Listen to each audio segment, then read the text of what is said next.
के 10 से 15 MP होते। सोचो, तस्वुर की दुनिया में आपको लेकर जा रहा हूं। अगर 10 से 15 मुस्लिम MP होते तो हिंदुस्तान की पार्लियामेंट में असदुद्दीन ओवैसी अकेला महसूस नहीं करता अपने आप को। मैं अकेला महसूस नहीं करता, यकीनन अकेला महसूस किया मैं। सुनो भाई सुनो, नारेबाज में सुनो, क्यों अकेला महसूस किया मैं। सबके पास जाकर समझा रहा था, हर एक के पास गया, और खुदा की कसम मुझे जिंदगी में कभी इतना अकेलापन महसूस नहीं हुआ।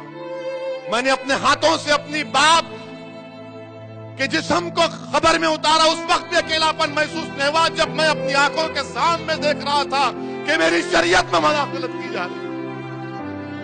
मैं बेबस था, अकेला देख रहा था। ऐसा दिख रहा था कि दोबारा 6 दिसंबर मेरे आंखों के सामने नजर आ रही कि किस तरह से तुमने मेरे मस्जिद के ईंटों को निकाला था। उस तरह का एक मंजर पेश हो रहा था कि इसलिए हमको आप दिखाना चाह रहे हैं कि हम जिंदा नहीं रह सकते, कि हम अपनी शरीयत में चल नहीं सकते। इसलिए हमको आप अकेला करना चाह रहे हैं, पीछा करना चाह रहे हैं।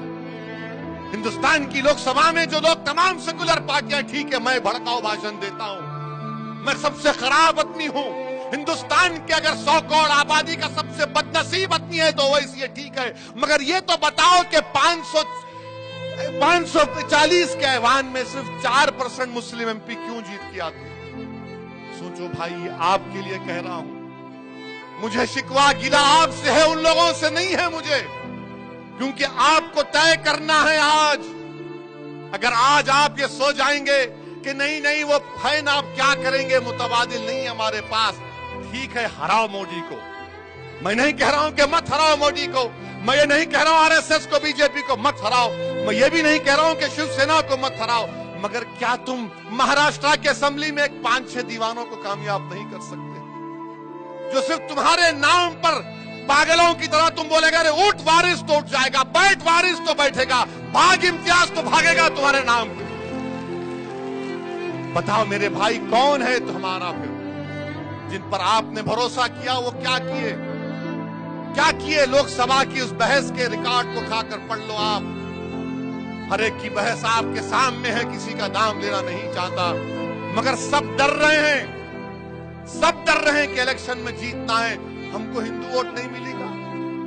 यही हकीकत है ना। और फिर हमसे आके बोलते, खामोशी में आके बोलेंगे देखो भाई 19 का इलेक्शन आ रहा, मोदी को हराने का है। हम मोदी को नहीं डाले वोट, ना हम कभी डालेंगे इंशाअल्लाह ताला। आपने डाला मोदी को वोट, आपने कामयाब किया बीजेपी को, शिवसेना को हमने नहीं किया। अरे हम तो बरसों से तुमको ही डालते आ रहे ना। हमारी 1 नस्ल, 2 नस्ल, 3 नस्ल, 4 नस्ल, 5 नस्ल निकल गई, तुमको ही वोट डाल रहे। मगर जब असदुद्दीन ओवैसी खड़ा होता है तो बोलते वोट काटने के लिए आया। वोट काटने के लिए नहीं आया भाई, मैं अल्लाह गवाह है, मैं वोट काटने के लिए नहीं आया। मैं इन लोगों को करीब से जानता हूं, मैं इनको करीब से जानता हूं, जिम्मेदारी के साथ कह रहा हूं कि कुछ फर्क नहीं है इन लोगों में।